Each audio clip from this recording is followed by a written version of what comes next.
Easy The now, first breathe thing he slow. felt was the cold. Cold It earth, hurts. cold wind, cold fear tightening in his We are chest right as here. he tried to breathe. And then pain. It burned through him like a hot iron, and for a moment he thought this must be the end of the trail. But somewhere beyond the ringing in his ears, he heard voices, soft, urgent, unfamiliar. Women's voices. The air carried the smell of sage and smoke. Shadows moved above him, blocking out the desert stars. Someone whispered, "Bring him, quickly." Then everything slid into darkness.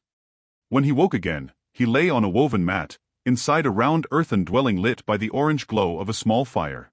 Smoke curled lazily toward a hole in the roof. A dry, warm breeze brushed his cheek. Blankets covered his body, and the wound along his ribs, where the bullet had torn him open, was packed with herbs. His voice cracked as he tried to speak. Where am I?" A woman knelt beside him. Her hair was long and black, braided with red-dyed yucca fibers.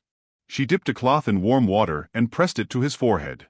"You are in our Hogan," she said calmly, her English accented but steady. "We found you on the trail, bleeding like a deer after the hunt."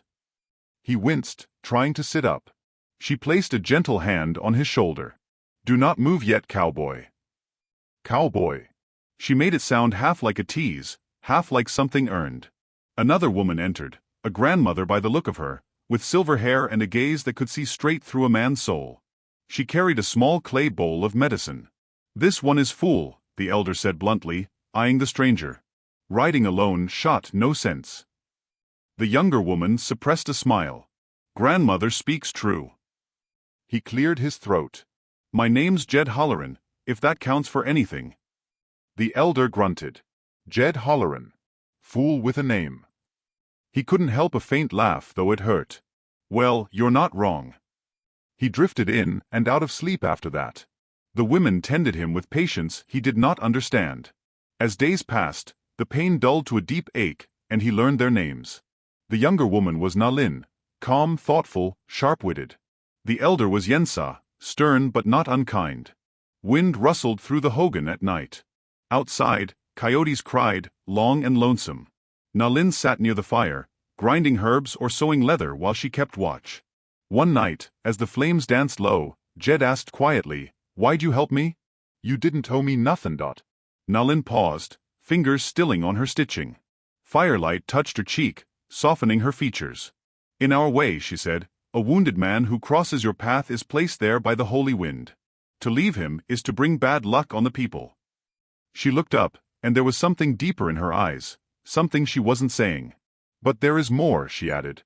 "When we brought you into the Hogan, you crossed a line of our tradition." "What kind of tradition?" Jed asked warily. "The kind that claims a man as husband." Jed blinked. "Husband? Now hold on." Yensa entered just in time to hear that. She jabbed a finger toward him. "You were carried across the threshold by women of the family. In our old ways, that means you belong to this home, and this home belongs to you."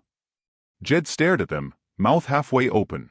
"Ma'am, that seems like the sort of thing a man ought to agree to first." Yensa shrugged. "You did not die. That is agreement enough."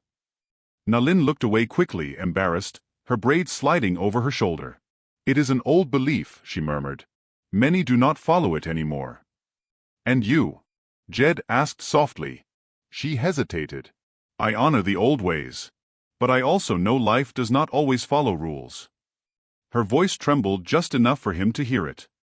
By the time Jed could walk outside, the desert had shifted from winter chill to warm spring air. The sky spread wide and blue, stretching forever. Red mesas rose like ancient guardians. Sagebrush rolled with the wind, scattering its sharp, clean scent. Nalin walked with him at a slow pace, her steps light on the earth. "You healed quickly," she said.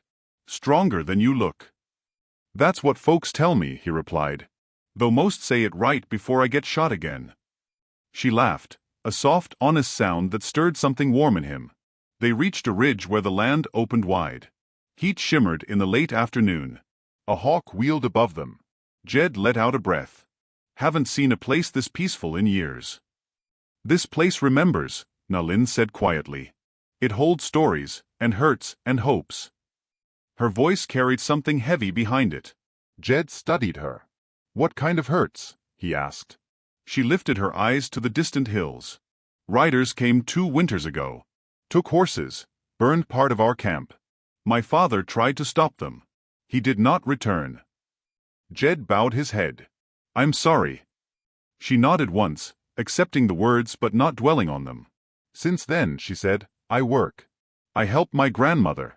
I keep us alive. But the world feels smaller now, colder. She looked at him then, straight, unguarded. Until we found you. The wind shifted. The moment hung between them like a fragile thread. Danger came on a late afternoon, just as the sun slipped behind the mesas, painting the sky in blood-orange light. Jed was outside, still weak but steady enough to chop wood. He heard hooves, fast, reckless. Riders cresting the ridge. Dust rising behind them. Nalin hurried out of the Hogan, eyes narrowing. They ride the same path as before. Jed grabbed the axe handle tighter. His heart hammered. I need a gun. You can barely stand, she warned. I'll stand enough. The riders, 3 of them, descended into the clearing. Weathered men with rifles slung low. One called out, voice mocking. Well now, didn't expect to find company on Apache land. Another smirked. Didn't we shoot that one last time? Jed stepped forward, trying not to wobble. You did. I lived. That's your problem now. They laughed, but only for a second. Yensar emerged from the Hogan, shotgun aimed steady as a church bell. You leave, she barked. Now. The leader sneered. Old woman, you ain't scarin'.